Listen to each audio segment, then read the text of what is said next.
Welcome friends, आज हम cover करेंगे 26 जून के इम्पोर्टेंट करंट अफेयर्स। अगर आप किसी भी कॉम्पिटिटिव एग्जाम के लिए प्रिपेयर कर रहे हैं तो ये करंट अफेयर्स आपके लिए काफी हेल्पफुल हैं। इसी के साथ हम स्टैटिक जीके भी कवर करेंगे। फ्रेंड्स, कल पूछे गए करंट अफेयर्स के क्वेश्चन का आंसर है ऑप्शन सी, जसप्रीत बुमराह। कल का क्वेश्चन था Who has become the first Asian fast bowler to claim 150 test wickets in SENA countries. SENA countries यानी साउथ अफ्रीका, इंग्लैंड, न्यूजीलैंड और ऑस्ट्रेलिया। इन कंट्रीज में 150 टेस्ट विकेट लेने वाले पहले एशियन फास्ट बॉलर कौन बने हैं? तो इसका आंसर है जसप्रीत बुमराह पहले एशियन फास्ट बॉलर बने हैं जिन्होंने सेना कंट्रीज में 150 टेस्ट विकेट्स लिए हैं। करंट अफेयर्स कवर करने से पहले कल के करंट अफेयर्स से एक इम्पोर्टेंट क्वेश्चन। इस क्वेश्चन का आंसर आप कमेंट सेक्शन में दीजिए। क्वेश्चन है, what was India's rank in global peace index 2025? 2025 के ग्लोबल पीस इंडेक्स में इंडिया की रैंक क्या है? इस क्वेश्चन का आंसर आप कमेंट सेक्शन में दीजिए। अब हम कल के यानी 25 जून के करंट अफेयर्स का रिवीजन कर लेते हैं। फर्स्ट क्वेश्चन है, What is India's rank in Sustainable Development Goal Index 2025? 2025 के Sustainable Development Goal Index में भारत का स्थान क्या है? इसका आंसर है 99। सस्टेनेबल डेवलपमेंट गोल इंडेक्स में इंडिया की रैंक 99 थे। सस्टेनेबल डेवलपमेंट गोल इंडेक्स ये एक ग्लोबल रिपोर्ट है जो कंट्रीज को उनके 17 सस्टेनेबल डेवलपमेंट गोल्स के बेसिस पे रैंक करती है। ये इंडेक्स ट्रैक करता है कि हर कंट्री इन गोल्स को अचीव करने के लिए कितना आगे बढ़ रही है। इस इंडेक्स को सस्टेनेबल डेवलपमेंट सॉल्यूशंस नेटवर्क यानी SDSN एंड बर्टल्समैन स्टिफिंग ने जॉइंटली रिलीज किया है। नेक्स्ट क्वेश्चन है, veteran Indian Dilip Joshi who recently passed away was associated with which sport? हाल ही में निधन हुए भारतीय दिग्गज दिलीप जोशी किस खेल से जुड़े हुए थे? इसका आंसर है क्रिकेट। दिलीप जोशी क्रिकेटर थे। नेक्स्ट क्वेश्चन है, which ministry has announced plans to launch India's first ever nationwide household income survey in 2026? किस मंत्रालय ने 2026 में भारत का पहला राष्ट्रीय घरेलू आय सर्वेक्षण शुरू करने की घोषणा की है? इसका आंसर है ministry of statistics and programme implementation. Ministry of statistics and programme implementation ने अनाउंस किया है कि 2026 में इंडिया में पहली बार एक नेशनवाइड इनकम सर्वे कंडक्ट किया जाएगा। ये सर्वे वेलफेयर स्कीम्स और पॉलिसीज बनाने में हेल्प करेगा। नेक्स्ट क्वेश्चन है, which Indian state recently became the third state to achieve full functional literacy under Ullas new India literacy programme? हाल ही में कौन सा भारतीय राज्य Ullas new India literacy programme के तहत पूर्ण साक्षरता प्राप्त करने वाला तीसरा राज्य बना है? इसका आंसर है त्रिपुरा। त्रिपुरा उल्लास न्यू इंडिया लिटरेसी प्रोग्राम के अंडर तीसरा फुल फंक्शनल लिटरेट स्टेट बन गया है। त्रिपुरा से पहले फुल फंक्शनल लिटरेट स्टेट का स्टेटस मिजोरम और गोवा को मिला है। उल्लास यानी understanding life long learning for all in society, ये एक फ्लैगशिप इनिशिएटिव है जो 2022 में लॉन्च किया गया था। इसका मेन पर्पस एडल्ट एजुकेशन को प्रमोट करना है। नेक्स्ट क्वेश्चन है, which two organisations have signed a pact to set up vegan leather production units in northeast India? पूर्वोत्तर भारत में वेगन लेदर कृत्रिम चमड़ा उत्पादन इकाइयां स्थापित करने के लिए किन दो संगठनों ने समझौता किया है? इसका आंसर है CSIR NIIST और नेक्टर। CSIR NIIST यानी council of scientific and industrial research, national institute for interdisciplinary science and technology, और नेक्टर यानी north east centre for technology application and in दोनों ऑर्गेनाइजेशंस ने मिलके एक MOU साइन किया है जिसके थ्रू नॉर्थ ईस्ट इंडिया में वेगन लेदर बनाने की प्रोडक्शन यूनिट्स लगाई जाएगी। नेक्स्ट क्वेश्चन है, Lalit Upadhyay who recently announced his retirement was associated with which sport? हाल ही में संन्यास लेने वाले ललित उपाध्याय किस खेल से जुड़े हुए थे? इसका आंसर है hockey. Lalit Upadhyay hockey player हैं। नेक्स्ट क्वेश्चन है, who recently became the first Indian wicket keeper to score centuries in both innings of a test match? हाल ही में टेस्ट मैच की दोनों पारियों में शतक लगाने वाले पहले भारतीय विकेट कीपर कौन बने हैं? इसका आंसर है ऋषभ पंत। ऋषभ पंत ने इंग्लैंड में हुए टेस्ट मैच में एक टेस्ट मैच की दोनों इनिंग्स में सेंचुरी लगाई है। नेक्स्ट क्वेश्चन है, on which date is international day of women in diplomacy observed every year? अंतरराष्ट्रीय महिला कूटनीति दिवस international day of women in diplomacy हर साल किस तारीख को मनाया जाता है? इसका आंसर है 24 जून। हर साल 24 जून को international day of women in diplomacy observe किया जाता है। नेक्स्ट क्वेश्चन है, which prestigious Indian literary prize was recently discontinued in June 2025? भारत का कौन सा प्रतिष्ठित साहित्य पुरस्कार जून 2025 में बंद कर दिया गया है? इसका आंसर है JCB prize for literature. JCB prize for literature, जिसे इंडिया का सबसे बड़ा लिटरेरी अवार्ड्स माना जाता था, इस अवार्ड को ऑफिशियली बंद कर दिया गया है। नेक्स्ट क्वेश्चन है, which digital platform will India's health ministry integrate the rare donor registry with? भारत का स्वास्थ्य मंत्रालय रेयर डोनर रजिस्ट्री को किस डिजिटल प्लेटफॉर्म के साथ एकीकृत करेगा? इसका आंसर है ई रक्त कोष। Ministry of health and family welfare ने एक इम्पोर्टेंट स्टेप लिया है, जिसमें रेयर डोनर रजिस्ट्री को ई रक्त कोष प्लेटफॉर्म के साथ इंटीग्रेट किया जाएगा। रेयर ब्लड डोनर्स का डेटा डिजिटली सेंट्रलाइज्ड होगा, ताकि इमरजेंसी में किसी कंपैटिबल डोनर को जल्दी ट्रेस करना इजी हो। नेक्स्ट क्वेश्चन है, which country recently appointed its first civilian defence minister in 64 years? हाल ही में किस देश ने 64 वर्षों में पहली बार एक नागरिक रक्षा मंत्री नियुक्त किया है?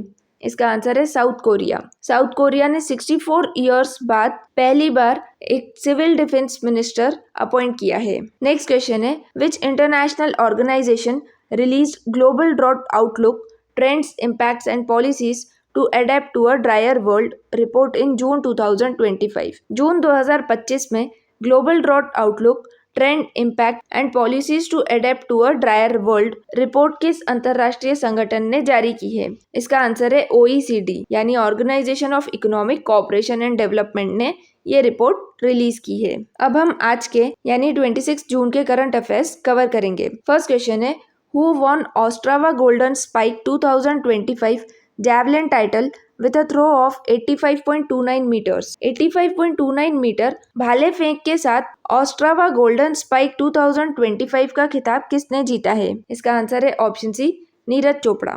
ओस्ट्रावा गोल्डन स्पाइक 2025 इस टूर्नामेंट का men's javelin throw title Neeraj Chopra ने जीता है। ओस्ट्रावा गोल्डन स्पाइक ये एक प्रेस्टिजियस एथलेटिक्स टूर्नामेंट है जो हर साल जेक रिपब्लिक के ओस्ट्रावा सिटी में होता है। ये event world athletics continental tour gold series का पार्ट है। मतलब ये दुनिया के top level track and field competitions में से एक है। अभी कुछ ही दिन पहले नीरज चोपड़ा ने पेरिस डायमंड लीग चैंपियनशिप के भी मेंस जैवलिन थ्रो इवेंट को जीता है।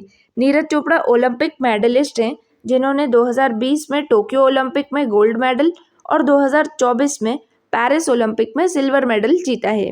नेक्स्ट क्वेश्चन है, which Indian state was announced to soon get its first nuclear power plant as part of small modular reactor based energy roll out in June 2025? जून 2025 में घोषित किए गए छोटे मॉड्यूलर रिएक्टर आधारित ऊर्जा प्रणाली के तहत भारत के किस राज्य को अपना पहला न्यूक्लियर पावर प्लांट मिलने वाला है? इसका करेक्ट आंसर है ऑप्शन बी, बिहार। इंडिया का पहला small modular reactor based nuclear power plant Bihar में सेटअप किया जाएगा। ये union minister of power Manohar Lal Khattar ने अनाउंस किया है। स्मॉल मॉड्यूलर रिएक्टर एक छोटी साइज का न्यूक्लियर रिएक्टर होता है, जो ट्रेडिशनल बड़े न्यूक्लियर प्लांट्स के कंपैरिजन में छोटी जगह में भी लग सकता है। ये फैक्ट्री असेंबल्ड होता है और बाद में साइट पर ले जाकर इंस्टॉल किया जा सकता है, इसीलिए इसे मॉड्यूलर कहा जाता है। इस स्मॉल मॉड्यूलर रिएक्टर से कोल बेस्ड थर्मल प्लांट्स को रिप्लेस करके इंडिया के क्लीन एनर्जी गोल को पूरा किया जा सकता है। ये इनिशिएटिव इसी साल के बजट यानी यूनियन बजट 2025-26 में इंट्रोड्यूस किया गया था, जिसमें 20,000 करोड़ का फंड अलोकेट किया गया है न्यूक्लियर एनर्जी मिशन के लिए। गवर्नमेंट का टारगेट है हर स्टेट में कम से कम एक न्यूक्लियर पावर प्लांट सेटअप किया जाए। बात करें बिहार की, तो बिहार की कैपिटल पटना, बिहार के चीफ मिनिस्टर नीतीश कुमार और बिहार के गवर्नर आरिफ मोहम्मद खान हैं। नेक्स्ट क्वेश्चन है, what is the name of the online remedial teaching initiative launched by Andhra Pradesh government to support academically weak students? Andhra Pradesh सरकार द्वारा शैक्षणिक रूप से कमजोर छात्रों की सहायता के लिए शुरू की गई ऑनलाइन रेमेडियल टीचिंग पहल का नाम क्या है? इसका करेक्ट आंसर है ऑप्शन बी, विद्या शक्ति। आंध्र प्रदेश गवर्नमेंट ने एक नया डिजिटल इनिशिएटिव लॉन्च किया है, जिसका main purpose academically weak students को सपोर्ट करना है। इस ऑनलाइन रेमेडियल टीचिंग प्रोग्राम का नाम है विद्या शक्ति। ये प्रोग्राम रेगुलर स्कूल आवर्स के बाद चलाया जाएगा, मतलब स्कूल के बाद बच्चों को ऑनलाइन रेमेडियल टीचिंग मिलेगी। ये उन बच्चों के लिए है जो एकेडमिकली वीक हैं यानी जिनको एक्स्ट्रा हेल्प की ज़रूरत है। इसका main purpose drop out rates को रिड्यूस करना, ग्रॉस एनरोलमेंट रेशियो को बढ़ाना है। बात करें आंध्र प्रदेश की, तो आंध्र प्रदेश की कैपिटल अमरावती है। आंध्र प्रदेश के chief minister N Chandrababu Naidu और आंध्र प्रदेश के गवर्नर अब्दुल नज़ीर हैं। नेक्स्ट क्वेश्चन है, who became the first female and first African president of international Olympic committee in June 2025। जून 2025 में अंतर्राष्ट्रीय ओलंपिक समिति की पहली महिला और पहली अफ्रीकी अध्यक्ष कौन बनी? इसका करेक्ट आंसर है option B, Kirsty Coventry. Kirsty Coventry International Olympic Committee की फर्स्ट फीमेल और फर्स्ट अफ्रीकन प्रेसिडेंट बनी है। कर्स्टी कोवेंट्री से पहले इंटरनेशनल ओलंपिक कमेटी के प्रेसिडेंट थॉमस बैक थे। थॉमस बैक 2013 से 2025 तक इंटरनेशनल ओलंपिक कमेटी के प्रेसिडेंट रहे हैं। बात करें इंटरनेशनल ओलंपिक कमेटी की, तो इसका हेडक्वार्टर लॉज़ॉन स्विट्जरलैंड में है। नेक्स्ट क्वेश्चन है, when was emergency imposed in India marking one of the darkest chapters in Indian democratic history? Bharat में आपातकाल कब लगाया गया था, जिसे भारतीय लोकतांत्रिक इतिहास के सबसे काले अध्यायों में से एक माना जाता है? इसका आंसर है ऑप्शन सी, 25 जून 1975। इंडिया में इमरजेंसी 25 जून 1975 को लगी थी, यानी पूरे 50 साल पहले। हर साल इस दिन को संविधान हत्या दिवस के रूप में ऑब्जर्व किया जाता है। ये इमरजेंसी इंडियन कॉन्स्टिट्यूशन के आर्टिकल 352 में लगी थी। इंडिया में इमरजेंसी 3 तरीके से लगाई जा सकती है। फर्स्ट है आर्टिकल 352 में नेशनल इमरजेंसी, जब देश में एक्सटर्नल एग्रेशन या आर्म्ड रिबेलियन हो या वॉर लाइक कंडीशन हो जाए, तब आर्टिकल 352 से नेशनल इमरजेंसी लगाई जा सकती है। ये पूरी कंट्री में लगती है। सेकंड है आर्टिकल 356, जब कोई state government constitutional norms follow नहीं करती है या गवर्नेंस फेल हो जाती है, तब प्रेसिडेंट रूल लगाया जाता है। इसका मतलब है कि स्टेट का कंट्रोल सेंटर के पास चला जाता है। ये इमरजेंसी सिर्फ उस स्टेट में लगाई जाती है। और तीसरी है आर्टिकल 360 में फाइनेंशियल इमरजेंसी, जब देश में इकोनॉमिक क्राइसिस हो, फाइनेंशियल इंस्टेबिलिटी हो, तो फाइनेंशियल इमरजेंसी लगाई जाती है। 1975 में आर्टिकल 352 के तहत इमरजेंसी लगाई गई थी। उस टाइम इंडिया के प्रेसिडेंट फखरुद्दीन अली अहमद थे। नेक्स्ट क्वेश्चन है, what is the theme of the day of the seafarer 2025 observed on June 25, promoting zero tolerance for bullying and harassment at sea? 25 जून को मनाए गए डे ऑफ सी फेयरर 2025 का विषय क्या है, जो समुद्र में होने वाले उत्पीड़न और डराने धमकाने के खिलाफ जीरो टॉलरेंस को बढ़ावा देता है? इसका करेक्ट आंसर है ऑप्शन बी, माई हरासमेंट फ्री शिप। हर साल 25 जून को सी फेयरर डे ऑब्जर्व किया जाता है। इस बार की थीम है माई हरासमेंट फ्री शिप। सी फेयरर वो लोग होते हैं जो शिप्स पे काम करते हैं, जैसे कार्गो शिप्स, ऑयल टैंकर्स या फिर क्रूज शिप्स। इस डे को ऑब्जर्व करने का पर्पस है कि सी फेयरर्स की मेहनत, उनके कमिटमेंट और ग्लोबल ट्रेड में उनके कंट्रीब्यूशन और उनके एफर्ट्स को रिकॉग्नाइज किया जाए। नेक्स्ट क्वेश्चन है, which Indian has been selected as an astronaut candidate for Titan Space Industries space mission schedule for 2029? 2029 में प्रस्तावित टाइटन स्पेस इंडस्ट्रीज के अंतरिक्ष मिशन के लिए किस भारतीय को एस्ट्रोनॉट कैंडिडेट के रूप में चुना गया है? इसका करेक्ट आंसर है ऑप्शन सी, दंगेती जानवी। दंगेती जानवी को टाइटन स्पेस इंडस्ट्रीज के 2029 के प्रपोज्ड स्पेस मिशन के लिए सिलेक्ट किया गया है। टाइटन स्पेस इंडस्ट्रीज ये एक प्राइवेट स्पेस कंपनी है जो एडवांस्ड स्पेस मिशंस प्लान करती है। नेक्स्ट क्वेश्चन है, who is the author of the book history that India ignored unveiled by union minister Jitendra Singh in June 2025? जून 2025 में केंद्रीय मंत्री जितेंद्र सिंह द्वारा विमोचित पुस्तक हिस्ट्री दैट इंडिया इग्नोर्ड के लेखक कौन है? इसका करेक्ट आंसर है option C, Prem Prakash. History that India ignored ये बुक प्रेम प्रकाश ने लिखी है। प्रेम प्रकाश वेटरन जर्नलिस्ट हैं। ये बुक इंडिया की फ्रीडम स्ट्रगल के कुछ लेसर नोन हीरोज और इग्नोर्ड स्टोरीज पर बेस्ड है। नेक्स्ट क्वेश्चन है, what is the title of the speech compilation release by union minister Rajnath Singh in June 2025 featuring speeches by president Droupadi Murmu? जून 2025 में केंद्रीय मंत्री राजनाथ सिंह द्वारा राष्ट्रपति द्रौपदी मुर्मू के भाषणों पर आधारित किस संकलन का विमोचन किया गया है? इसका करेक्ट आंसर है option B, wings to our hopes volume 2। President Droupadi Murmu की इंस्पिरेशनल स्पीचेस का एक नया कंपाइलेशन रिलीज हुआ है जिसका नाम है wings to our hopes volume 2। इसे डिफेंस मिनिस्टर राजनाथ सिंह ने रिलीज किया है। ये कंपाइलेशन हिंदी वर्जन और ई बुक फॉर्मेट में भी लॉन्च किया गया है। इस बुक के हिंदी वर्जन का नाम है आशाओं की उड़ान खंड 2। नेक्स्ट क्वेश्चन है, what is the objective of the central governments newly launched Navya initiative? Bharat सरकार की नई पहल नव्या का उद्देश्य क्या है? इसका करेक्ट आंसर है option B, to empower adolescent girls through vocational training. Indian government ने एक न्यू इनिशिएटिव लॉन्च किया है जिसका नाम है नव्या। नव्या यानी nurturing aspirations through vocational training for young adolescent girls. इस इनिशिएटिव का मेन पर्पज है एडोलेसेंट गर्ल्स को स्किल ट्रेनिंग देकर एम्पावर करना। इसे उत्तर प्रदेश के सोनभद्र में ministry of women and child development और ministry of skill development and entrepreneurship ने लॉन्च किया है। ये initiative Viksit Bharat at 2047 vision के अंडर लॉन्च किया गया है। नेक्स्ट क्वेश्चन है, which Indian state recently granted OBC status to transgender community? हाल ही में किस भारतीय राज्य ने ट्रांसजेंडर समुदाय को ओबीसी दर्जा देने की घोषणा की है? इसका करेक्ट आंसर है option C, Assam. Assam government ने ट्रांसजेंडर कम्युनिटी को ओबीसी का स्टेटस दिया है। बात करें आसाम की तो आसाम की कैपिटल दिसपुर है। आसाम के चीफ मिनिस्टर हिमंता बिस्वा शर्मा और आसाम के गवर्नर लक्ष्मण आचार्य हैं। नेक्स्ट क्वेश्चन है, what is the name of the largest tribal empowerment campaign launched by government of India in June 2025? जून 2025 में भारत सरकार द्वारा शुरू किए गए सबसे बड़े जनजातीय सशक्तिकरण अभियान का नाम क्या है?